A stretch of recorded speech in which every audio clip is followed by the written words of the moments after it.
Algo estranho aconteceu a caminho da Lua.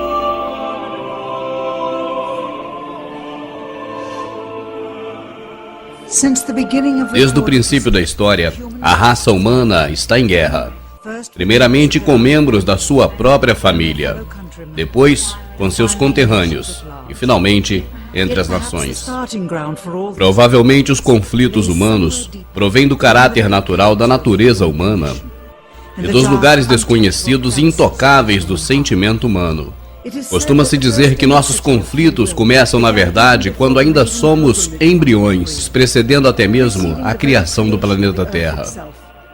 Nos terrenos celestiais, entre os espíritos, costuma-se dizer que o princípio da guerra foi criado por um anjo caído, cujo sentimento contra Deus foi o orgulho.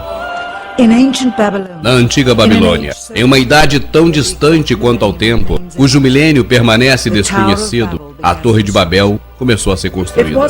Seria o maior feito da raça humana. Uma torre tão alta que o seu topo alcançaria os céus. E com ela se provaria ao mundo que havia uma raça superior. Seria uma ironia de Deus que nunca terminaria. O tempo passou, as nações caíram, emergiu uma era de máquinas. Uma vez mais, a ingenuidade da espécie que dominava as demais descobriu que a seu tempo foi o maior feito monumental jamais imaginado. A maior máquina já construída pelo homem. Uma automatização gigantesca, tão reveladora, que mesmo antes de ser concebida, só poderia ter um nome: Titanic. Em 10 de abril de 1912, ele partiu ao mar. Diziam-se que era esse o barco que nem Deus poderia afundar. Mas acabou resultando em uma ironia, porque o elemento que se supunha que o manteria a flutuar foi justamente o que o fez afundar. A água congelada, em forma de iceberg. Nem sequer terminou a sua primeira viagem. Mas surgiria uma nova era de grandezas. E provavelmente a última, a era espacial. A competição pela vitória não era paralela. As nações gastavam bilhões de dólares em pesquisas para ganhar uma da outra. A União Soviética lançou o primeiro satélite artificial, o primeiro animal e o primeiro homem. Tinham 500% mais horas em espaço do que os Estados Unidos. E finalmente, em junho de 1969, lançaram uma nave sem tripulante à Lua. Obtiveram as primeiras mostras do solo de outro mundo. Exatamente um mês antes que Apollo 11. E assim se acirrou a corrida. Sua nave chegou sem contratempos à superfície lunar. E a primeira pedra lunar que chegou à Terra seria trazida pela União Soviética. O presidente americano nessa época, Richard Nixon, ele disse: é a maior semana depois da criação, o maior evento depois da fundação dos mares, desde a origem do universo. Desde o desenho e formação do delicado olho humano, por onde todas essas coisas se percebem. Foi uma máquina voadora com 2 passageiros aterrissando em seu vizinho celestial mais próximo e regressando a seu lugar de origem.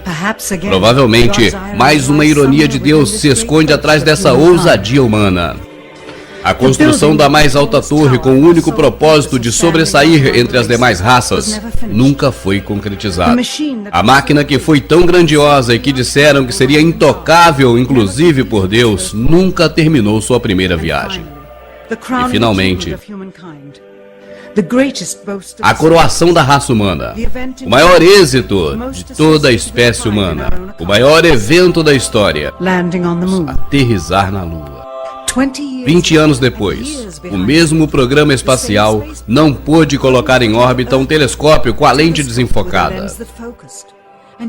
E como pôde então 2 décadas antes, e uma missão 100 vezes mais complicada, ter sido um êxito na primeira tentativa?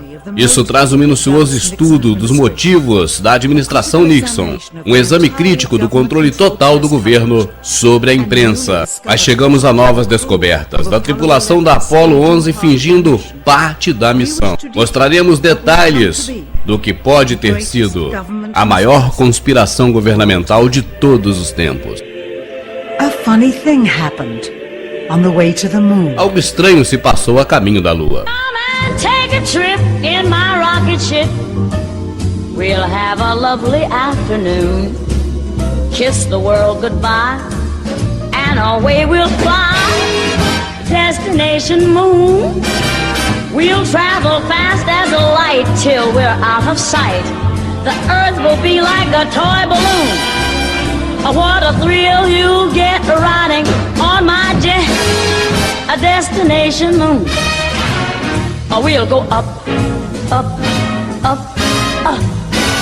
Straight to the moon we two. High in the starry blue. I'll be out of this world with you. So away we'll steal in my space mobile, a supersonic, a honeymoon. Leave your cares below, pull the switch, let's go.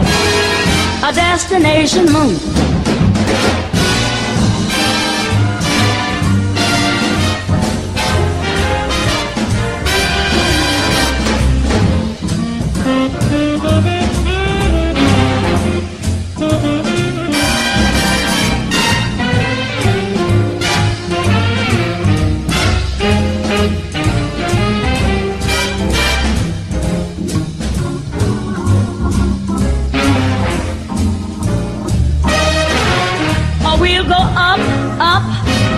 Up, straight to the moon we two.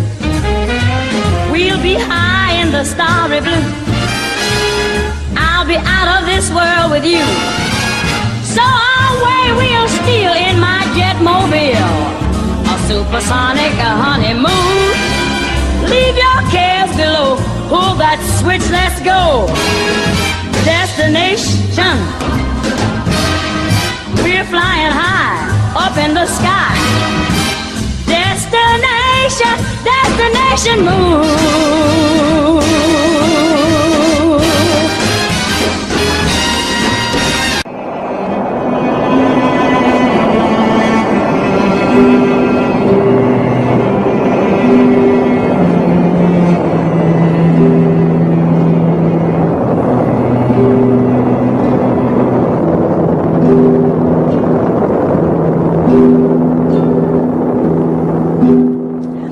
Desconhecido de nós desde uma altitude de 1000 milhas e estendendo-se umas 25 mil milhas acima, se encontra pequenas bandas de radiação chamadas cinturões de radiação de Van Allen. Todas as missões espaciais tripuladas da história, tanto dos Estados Unidos como também da União Soviética, desde a primeira em 1961, têm estado muito debaixo deste campo de radiação que é mortal. Any human being traveling through the Van Allen belt would have been rendered either extremely ill or actually killed by the radiation within a short time thereafter. Every manned mission in history, Gemini, Mercury, Skylab to Space Shuttle, has been below the radiation belt, all except going to the moon. Os astronautas soviéticos mais experimentados passaram 100 horas no espaço por cada 20 dos Estados Unidos. Para poder sobreviver à viagem de 1h30 através do cinturão que é necessário atravessar para chegar à Lua e regressar, se requer um escudo sólido entre o astronauta e o exterior da nave. O foguete tipo Saturno V, utilizado pela Apollo, media 35 andares de altura e pesava o mesmo que um navio de combate. Inserir um escudo em forma de barreira rodeando por completo a tripulação faria impossível o foguete ser lançado. É por essa razão que os soviéticos, muito mais experientes no espaço sideral, só enviaram uma nave sem tripulação à Lua. Obviously, the only shielding they had was the literally paper-thin outer hull of aluminum, and their suits consisting of glass fiber, some aluminum fibers, and silicon rubber. It's very interesting concerning radiation that the astronauts were protected by a thin film of aluminum when here on Earth they put a lead shield on us when they take a dental x-ray. This is the main reason why the Russians never really intended to send the men to the moon. Of course, we were worried to go out into the unknown of space. Of course, we were fearful. We had no idea how human would be affected by the radiation. We suspected that possibly the radiation could even penetrate through the craft itself. Em 1998, a Space Shuttle voou a uma altitude de 300 milhas. Foi uma das mais altas já registradas. Centenas de milhas debaixo do campo de radiação de Van Allen. Mas foi tão danoso que os astronautas dentro da cabine, que era hermeticamente fechada, e dentro dos seus trajes, mesmo com os olhos fechados, ainda viram fortes reflexos de luzes, que pareciam como disparos de estrelas, devido à radiação que penetrou na nave, nos seus trajes, nos seus crânios, mesmo com os olhos fechados. Como resultado, a TV norte-americana CNN emitiu um noticiário que demonstra claramente a surpresa da NASA com esse fato até então desconhecido por ela. The radiation belt surrounding Earth may be more dangerous for spacewalking astronauts than previously believed. Scientists say the phenomena known as the Van Allen belts can spawn killer electrons when the Earth's magnetic field changes.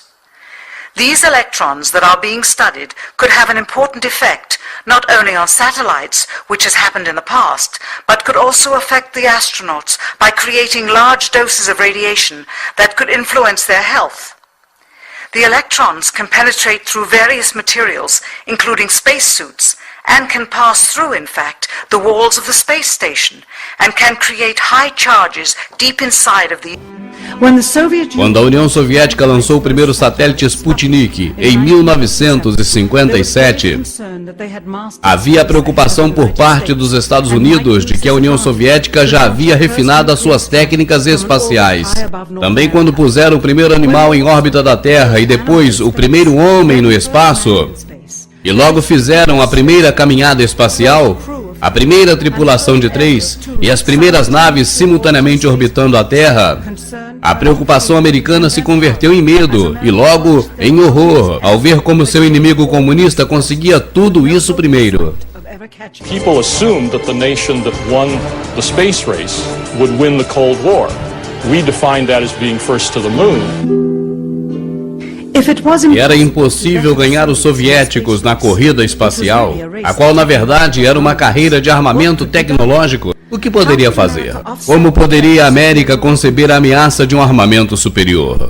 What actually happened in my mind is that during the 60s, they said if you can't make it, fake it. Através da história das rivalidades e das guerras, astutos generais ante os exércitos de seus rivais têm usado as mentiras e a desinformação como método para lograr vitória. Na Segunda Guerra Mundial, por exemplo, colunas de tanques infláveis foram colocados em lugares longe para ocultar as forças alemãs da verdadeira invasão aérea. O sistema de defesa espacial contra mísseis foi alterado para parecer mais avançado do que na realidade era. E a ideia disso tudo era enganar a União Soviética sobre a rapidez da resposta militar dos Estados Unidos durante a Guerra Fria.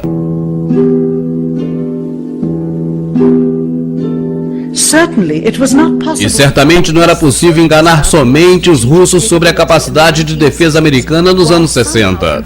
As mentiras atingiam também 200 milhões de americanos naquela época. Isso poderia fazer aquela população crer que os Estados Unidos tinha a capacidade de ir à Lua.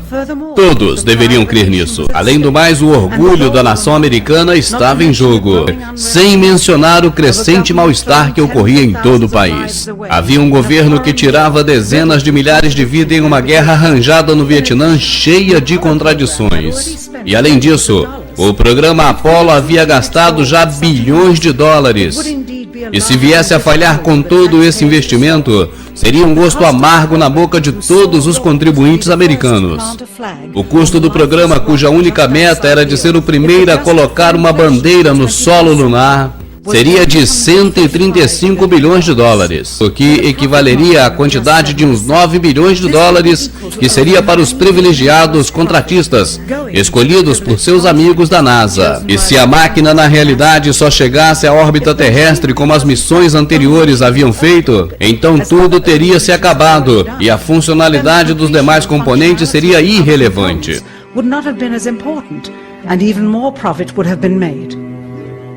135 bilhões de dólares alimentariam a 2 milhões de pessoas por toda a sua vida. Também se poderia comprar 2 milhões de casas. Então, como manter um segredo por tanto tempo? Exatamente um ano antes da primeira missão à Lua, a NASA lançou o Tetra satélite, desenhado especificamente para simular dados de voo procedentes da Lua. Ele era utilizado para que a equipe da Terra pudesse simular a aterrissagem. Muitos astronautas fizeram simulações, e essas simulações seriam utilizadas caso no voo real houvesse falta de comunicação com a Terra. Se houvesse necessidade, uma dessas simulações seria utilizada no momento verdadeiro do voo, com algumas pequenas variações. Seriam transmitidos ao satélite para logo retransmitir a Houston como se fosse direto da nave.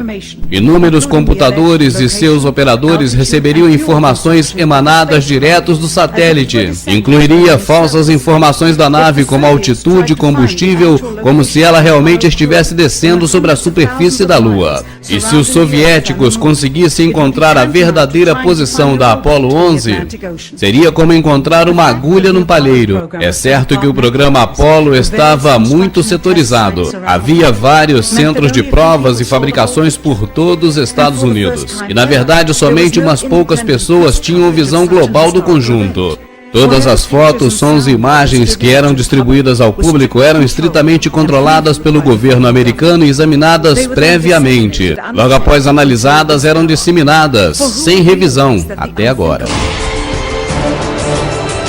The astronauts were launched with the Saturn V. Then, in order to account for their disappearance, they simply orbited the Earth for 8 days. And in the interim, they showed these fake pictures of the astronauts on the moon. But on the 8th day, the command capsule separated from the vehicle and descended to Earth, as of course was shown in films.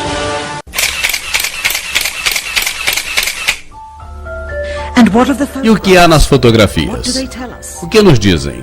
Essas fotos são as mesmas que circulam ano após ano em toda a comemoração de aniversário da viagem do homem à Lua. Acredita-se que são dos primeiros 60 minutos da viagem lunar, embora pudessem ter tirado muito mais fotos para cobrir todo o expediente. Surpreendentemente, também há escassez de fotos do pioneiro-chefe da missão Neil Armstrong.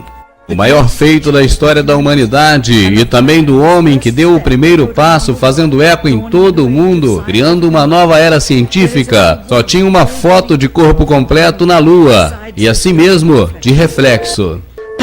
Quem sabe por temer ser culpado caso alguém viesse a descobrir a farsa. Ou talvez tenha esquecido de avaliar a autenticidade do evento. A sua assinatura está gravada nessa placa do governo federal. E de fato, mais de 40 anos se passaram desde as primeiras conferências da NASA à imprensa e as ocasionais aparições dos aniversários do feito, onde apenas algumas poucas perguntas foram permitidas.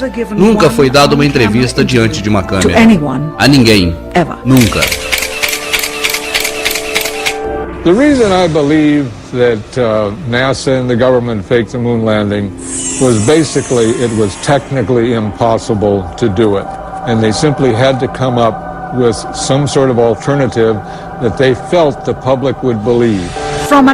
Partindo de um ponto de vista analítico, as anomalias fotográficas têm que se compreender baseando-se em iluminação e sombra. O mais singular de tudo é quando os objetos são iluminados apenas pela luz do Sol, como deveria ter sido na Lua. Depois de tudo isso, as equipes de iluminação no solo eram pouco práticas. Então todas as sombras, as margens das cenas deveriam ser paralelas entre si.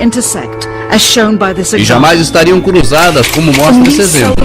Nestas fotografias pouco conhecidas obtidas de uma base de dados auxiliar da NASA, fica bem claro que as cenas foram iluminadas por luz artificial. Estas sombras que apontam em diferentes ângulos são evidências de que se utilizava uma segunda fonte de luz. Além disso, o Sol jamais causaria uma silhueta de brilho como essa no círculo. Somente uma luz artificial atrás do objeto da sombra poderia causá-la. Outra vez, sombras que se cruzam e outra zona de brilho atrás da silhueta.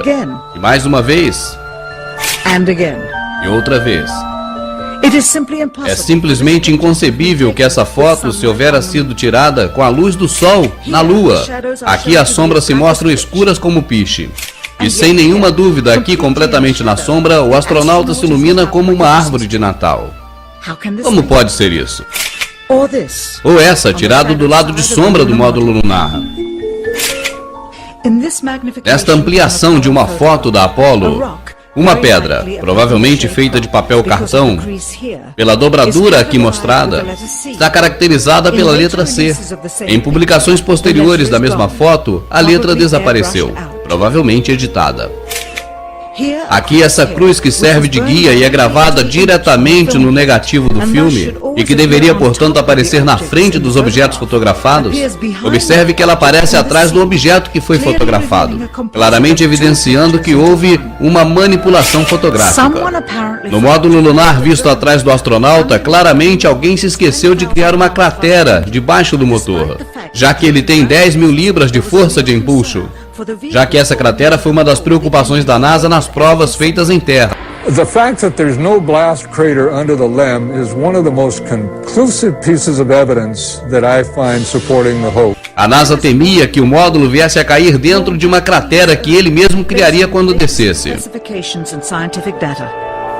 E nessa ampliação parece que o módulo lunar apenas foi posto em cima. E observamos que não há um só grão de poeira lunar sobre a pata do módulo. To have a powerful rocket engine blast the surface of the moon, blasting away all of the dust, and then find footprints surrounding the lunar lander, that to me would be an impossibility. E o que aconteceu com as estrelas? Na Lua e sem atmosfera deveria ser um espetáculo impressionante as estrelas. E sem dúvida, nenhuma rara vez foi mencionada, nunca, por nenhum dos astronautas em nenhuma das missões. É claro que criar um mural com todas as constelações devidamente colocadas em seus respectivos lugares no céu, sem dúvida, seria impossível de realizar com exatidão. Um simples astrônomo amador competente poderia ter detectado o menor erro nas medidas. A resposta? Não tocar no assunto das estrelas. Jamais. Na conferência de imprensa realizada imediatamente após a missão, essa foi a única pergunta a qual Neil Armstrong respondeu com falta de memória. Could you actually see the stars and the solar corona in spite of the glare? We were never able to see stars from the lunar surface or on the daylight side of the moon by eye without looking through the optics. I don't recall during the period of time that we were photographing the solar corona what stars we could see. I don't remember seeing any. Anos mais tarde, sem constrangimento algum, Michael Collins recordaria haver visto as extraordinárias estrelas descrevendo em seu livro Expedições à Lua. Parecia que a sua memória melhorava quanto mais velho ele ficava. Já que levaram 3 veículos à Lua, por que jamais levaram um telescópio? Se houvessem levado um telescópio, poderiam observar o longínquo universo, muito além do que era conhecido na época. Se houvessem levado a Lua, certamente seria o melhor local para captar galáxias desconhecidas.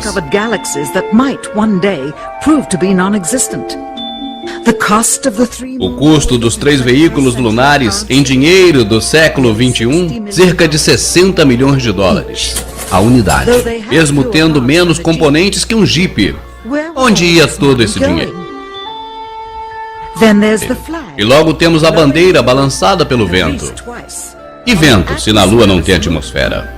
Só podemos então crer que todas as missões, na verdade, foram encenações de estúdio, feito assim por medo de uma possível espionagem aérea por satélite de uma nação inimiga.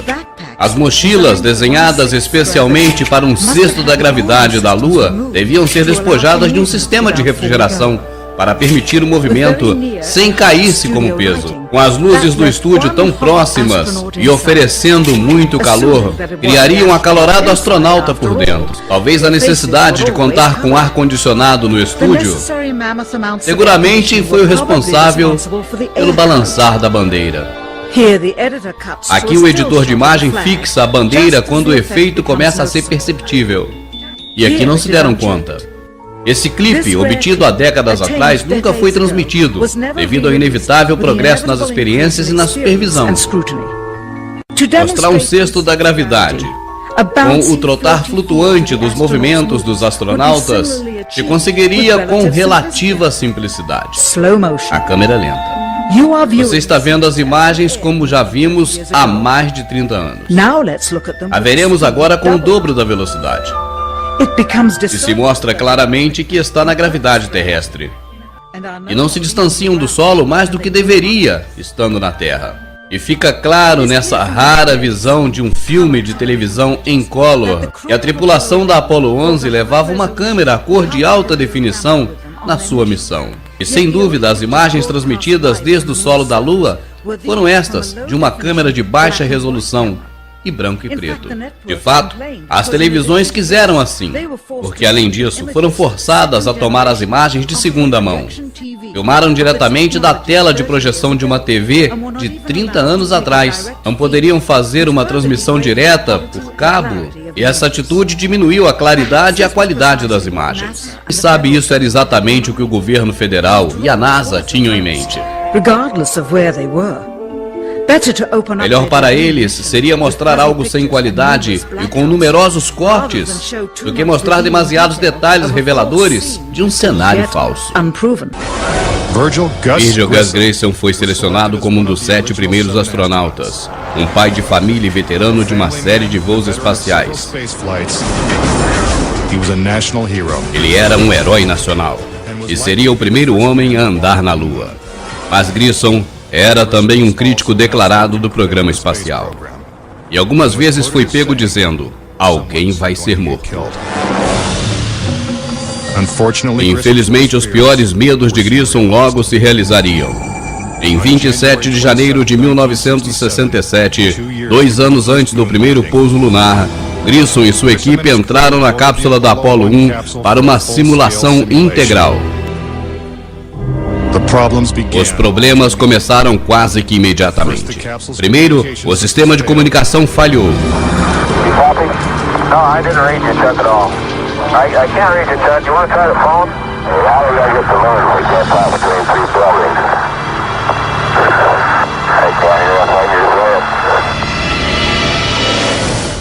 Sem aviso, a cápsula explode em chamas com os astronautas trancados lá dentro.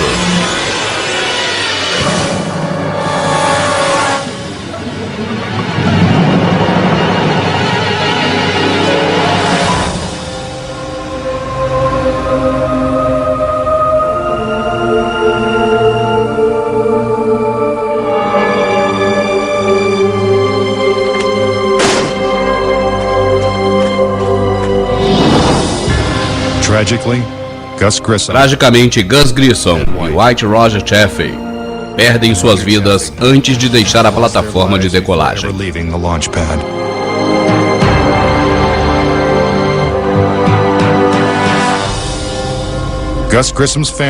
A família de Gus Grissom acredita que o incêndio da Apollo 1 não foi acidente.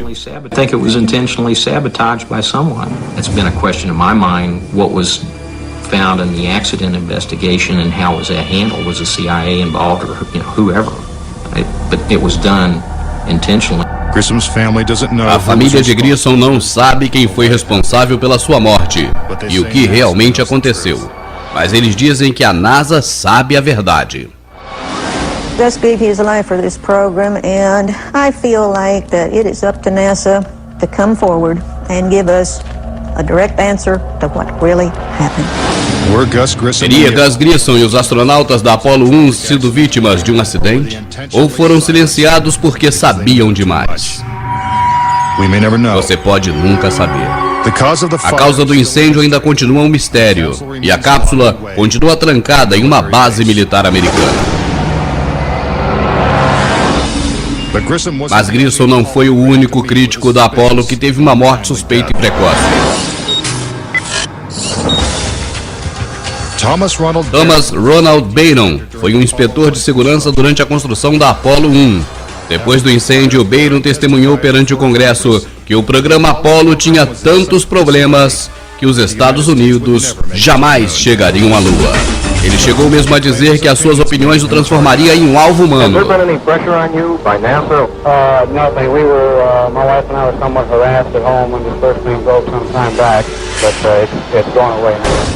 Como parte do depoimento, Byron enviou um relatório de 500 páginas detalhando as suas descobertas.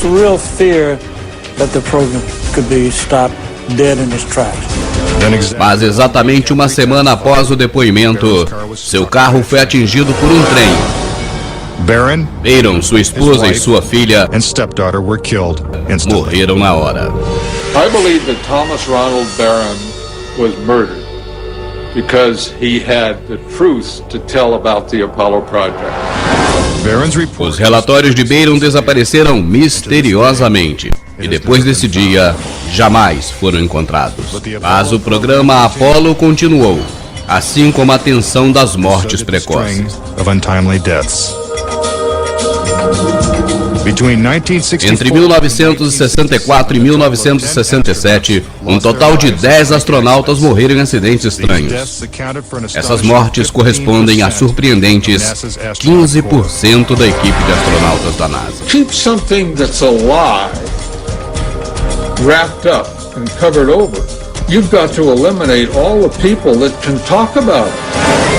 E finalmente o elemento que prova a verdade. Michael Collins, Ed Aldrin e Neil Armstrong, encenando parte da sua missão durante cerca de 1 hora, com áudio e os ensaios de excepcional nitidez. Eles conversam sobre as técnicas utilizadas para conseguir essa engenhosa imagem da Terra à distância. Isso para mostrar em sua viagem a falsa distância dela e para nos iludir que havia passado além dos anéis de radiação de Van Allen. Não se pode de maneira nenhuma interpretar que essa encenação foi feita por alguma outra razão anterior à missão, pois a mesma gravação está assinalada como feita em 18, 19 e 20 de julho de 1969. Os mesmos dias da missão, quando diziam que estavam bem próximos da órbita lunar. E fica claro que essa é uma genuína gravidade e as gravações foram feitas a bordo da nave espacial verdadeira, o que foi necessário para convencer a imprensa da sua autenticidade. Mas não estavam tão longe da órbita terrestre como veremos adiante. Essas cenas nunca antes foram vistas nem escutadas. No solo, o diálogo entre os astronautas e o controle em Houston são bem audíveis.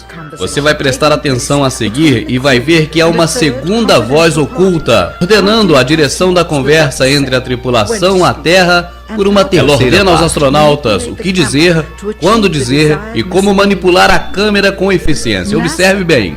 A NASA disse de forma oficial que as transmissões de Houston foram as únicas que foram feitas com os astronautas. Observe bem como o controle de Houston inicia um diálogo com a tripulação. Mas a tripulação se encontra muito preocupada com os truques, com a farsa para responder. Então passa-se um momento e se escuta por trás a clandestina terceira parte falando. E rapidamente lhes ordena: talk, falem. Imediatamente Neil Armstrong fala. Hello, Apollo 11. Houston, Goldstone says that the TV looks great. Over.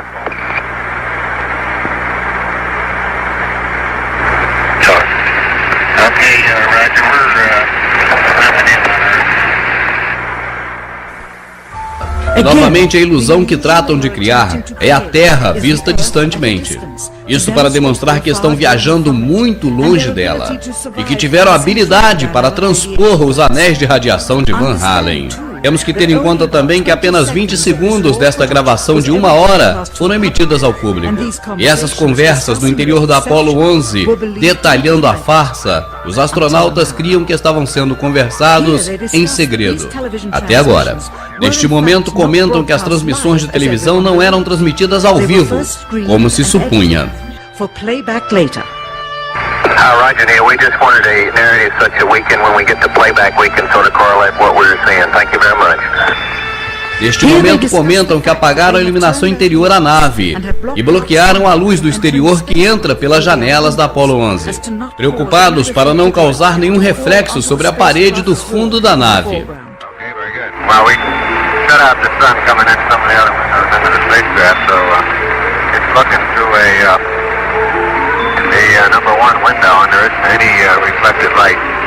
A razão para que fizesse isso é simples, para que a verdade não fosse revelada. E a verdade é essa. O governo queria que crêssemos que essa era a Terra vista à distância, feitas através da janela da nave espacial, aproximando-se já da Lua. Mas não é. Como fizeram esse truque engenhoso? Colocaram a câmera no fundo da nave e centraram a objetiva da câmera em direção à janela circular do fundo, a qual está completamente preenchida pela imagem da Terra, já que eles estão acima um pouquinho da Terra na órbita. A circunferência da janela aparenta ser o diâmetro da Terra à distância, e a escuridão da parede ao redor da janela da Apollo 11 parece ser o espaço que rodeia a Terra. Por isso, apagaram a iluminação interna da nave e fecharam as demais janelas. Um pedaço de material negro em forma de curva foi adicionada, e assim criou a ilusão da linha que divide o dia da noite, e ficou extraordinariamente convincente. Durante esse trecho preparado e editado para ser transmitido posteriormente para toda a população da Terra pela TV, Neil Armstrong se delata ao dizer que está a 130 mil milhas, a meio caminho da Lua, como o registro de voo da nave declara, quando em realidade se encontra em órbita baixa terrestre, a umas poucas centenas de milhas. Roger, Houston, Apollo 11. Calling in from about 130,000 miles out. Aqui temos outro trecho que se pretendia transmitir, depois de revisado, é claro. E Neil Armstrong falsamente explica aos espectadores como se obteve a tomada. Disse que pôs a lente da câmera junto à janela. We only have one window that has a view of the Earth, and it's filled up with a TV camera. Bom, se a janela estava completamente ocupada pela câmera, como ele diz, então o braço de um astronauta não poderia estar entre a câmera e a janela. Isso obviamente se vê nesta tomada que foi excluída. Também se vê como o astronauta que está manejando a câmera tenta sair da imagem do braço do astronauta.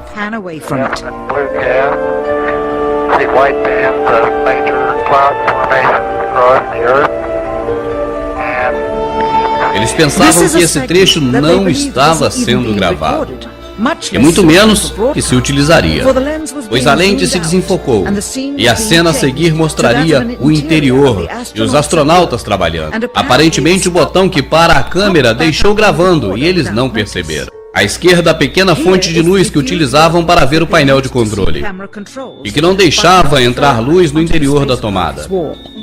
Aqui aparece o cartão inserido para o efeito do dia e noite na Terra.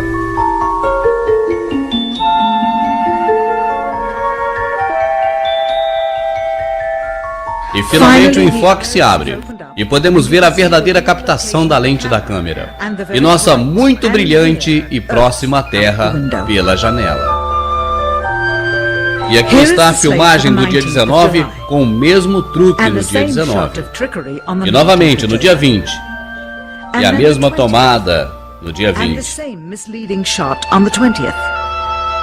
Mais tarde, nesta mesma noite, proclamaram estar caminhando na Lua. Como pudera isso? Se estavam na órbita da Terra somente 9 horas antes. E a Lua estava a 3 dias de distância. Além disso, se foram realmente à Lua, por que deveriam fingir parte da viagem?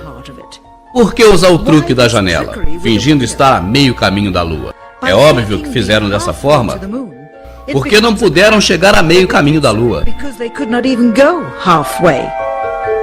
Isso confirma que o grande obstáculo do seu êxito foi a pequena radiação dos anéis de radiação de Van Allen. Este mesmo equipamento foi utilizado nos 40 meses seguintes, e nenhum deles pôde ter ido à Lua. Apenas aprimoraram a sua perícia nas encenações. Quando muitos telespectadores que assistiram à segunda viagem tripulada pela televisão questionaram sobre aquelas transmissões sujas e que se interrompiam o tempo todo, ficou claro para os contribuintes que uma vez bastava. Mas não foi o suficiente para o governo e para os investidores. Bilhões e bilhões de dólares se foram com cada suposto regresso à Lua. E coincidência que na seguinte missão existiria o fator do risco de vida, a malfadada Apollo 13. Agora o público teria algo mais sério de ir à Lua. Iria solidário com o drama. Quem sabe essa é a verdadeira razão pela qual Neil Armstrong jamais deu outra entrevista. Certamente é porque não quer mentir nunca mais. Que ameaça pode receber um homem tão honrado e sua família para obter a sua cooperação racial e depois também a sua cooperação para tornar perpétua a maior montagem da história dos Estados Unidos? E o oficial mais graduado da NASA, James Webb, se demitiu sem explicações apenas uns dias antes da primeira missão Apollo. Por que, se estava a ponto de chegar ao ápice da sua carreira? Os 3 tripulantes da Apollo 11 também renunciaram logo depois do seu regresso à Terra. Observe o semblante de constrangimento desses 3 homens. Realmente não parece que acabaram de chegar da Lua. Neil Armstrong fez uma rara aparição em público e conteve suas lágrimas ao dizer essas breves e críticas observações. Today we have with us a group of students among America's best. To you we say we have only completed a beginning. We leave you much that is undone. There are great ideas undiscovered, breakthroughs available to those who can remove one of truth's protective layers. Ele é essa capa. Talvez logo algum dia, com o descobrimento dessas imagens e seu significado, os verdadeiros patriotas americanos e do mundo todo se levantem e saudem a luz da verdade. This whole thing was a fake.